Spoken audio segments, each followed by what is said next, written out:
We live among a people called the Yao. They're about 2 million in number. They range mostly in northern Mozambique, but as well as in Malawi and southern Tanzania. Friends of ours in that village, in Nomba Village, we got together and started talking about some issues, difficulties, challenges that existed in their life, just everyday life. And what came from that is a resource center that's called Kujilana, which just means place of reconciliation. We've got a bunch of different projects, and it's not necessarily that we've got 4 projects and this is what we do. It's normally an open-ended conversation that we have with families, communities, other villages, where our intent is to empower that community to figure out what it is exactly they want to do. Because empowerment begins with the Yao as authors of their own story. And that's where our story begins. 4 students pack their bags for Africa, and put video cameras in local hands in Mozambique. thus giving Africans a lens with which to tell their story. A story they rarely get to tell themselves. A story they tell best. Without filters. Without distance. Without limits.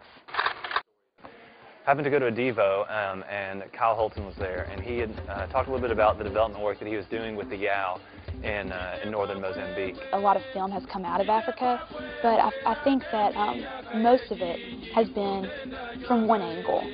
As Kyle's done with rabbits, with fish, with the chicken coop farming, with the rocket stoves, we're going in with tools and we're helping him develop further, and our tool is film.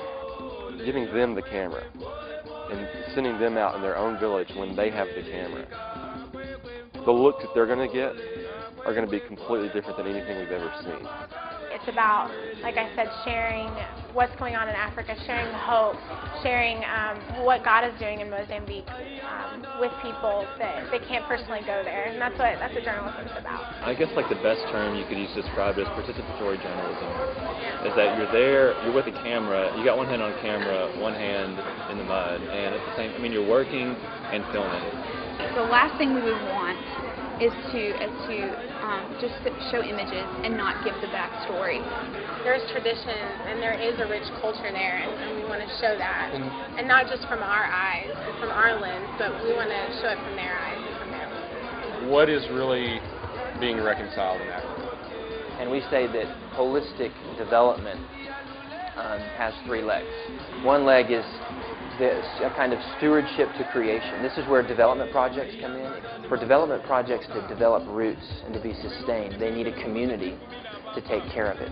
And that's where we say you've got to have right relationship. You've got to have reconciliation with your neighbors. And that's where I think hope comes in, and that's that 3rd leg. We need to have stories of hope. This is a story about lenses.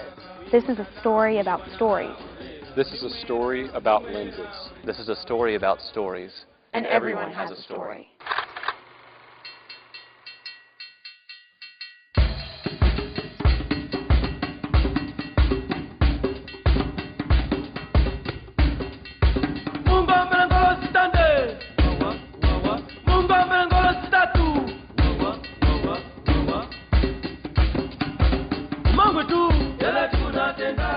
If it's constantly the proverbial BBC coming in and taking pictures of all the suffering and all the people that are just dying and starving, they are not telling their own story. It's BBC that's telling their story.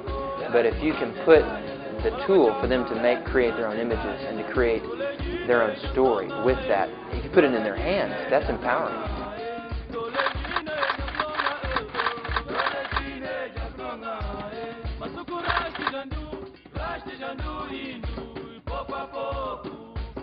Rusty Caldwell.